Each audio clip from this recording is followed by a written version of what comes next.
I'm Greg Jarrett, and you are in the strategy room. As the summit gets underway between Ukraine, Russia, France, and Germany, there has been increasing debate here in the United States over whether American policy, President Obama's policy, in this conflict is working. Joining us now to talk about it, David Adesnik, a fellow with the Foreign Policy Initiative. David, good to see you. The President of the United States has tried sanctions. He has tried diplomacy. Russian aggression, nevertheless, continues unabated. Is Obama's policy not working? I think that's the case. The president might tell you it just needs more time, but the president has promised severe consequences for Russia from the beginning, before they even invaded Crimea or eastern Ukraine. And what's really happening is America and Ukraine doesn't have leverage because the Ukrainians can be bullied on the ground. Putin just pours in more and more troops, advanced weapons. Actually, there's thousands of Russian regulars on the ground, according to American intelligence. And he sees no reason to stop, although he may negotiate a ceasefire just for show. What Ukraine desperately needs for a free and democratic Ukraine are weapons.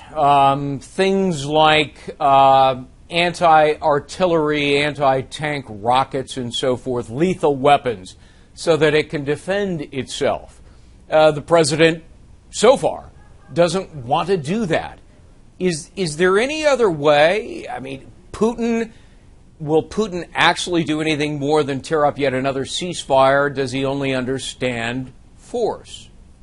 I expect you're right, that he will simply, if there is a ceasefire that comes out of Minsk today, he may abide by it for a few days and then basically undermine it the way he did before. If there's anything that would speak to him as much as actually arming the Ukrainians, possibly would be truly significant sanctions. A lot of what's been put in place by the U.S. and Europe is sort of pinprick sanctions.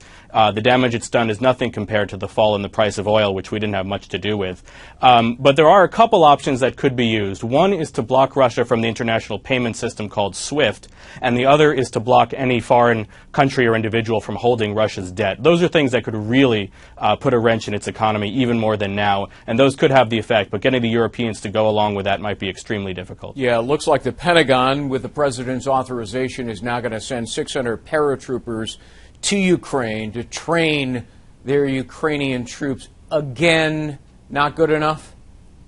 Yeah, I mean, it's too little too late. If there had been a serious policy that understood the importance of force as a tool for leverage, this should have been done as soon as Putin moved into Crimea. These things don't happen overnight, just as you see with the administration's very late and little efforts to train the moderate opposition in Syria. It's taking months to get anything started, and that's 3 years into the war.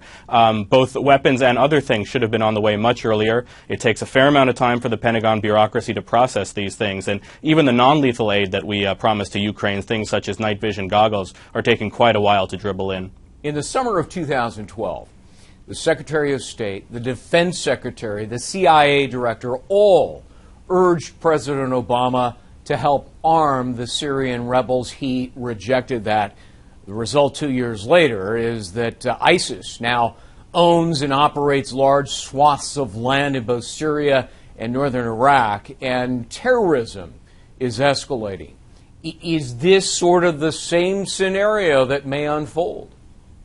Yeah, it's quite similar. I think there are so many cases where Obama's first instinct is always to try to reach out to someone who has made pretty clear they're hostile to the United States, whether it's in the Islamic Republic of Iran, his statement greeting them early in his presidency, and then sometimes reality has a way of reasserting itself. So Iran didn't cooperate initially, although now they're stringing along negotiations. And now, of course, in Russia, what we saw to begin this administration was the quote-unquote reset, the belief that, in general, informing Obama's foreign policy, every problem the U.S. has is just because of the previous administration was too assertive or ornery. But Obama's hopefully beginning to learn that other countries have their own motivations, and when they engage in aggressive or illegal and violent behavior, it isn't just about his predecessor. Well, it could prove too late. We'll have to wait and see. David Adesnik. David, thanks very much. Thank you. For the latest on the conflict in Ukraine, check out foxnews.com. I'm Greg Jarrett. Thanks for watching.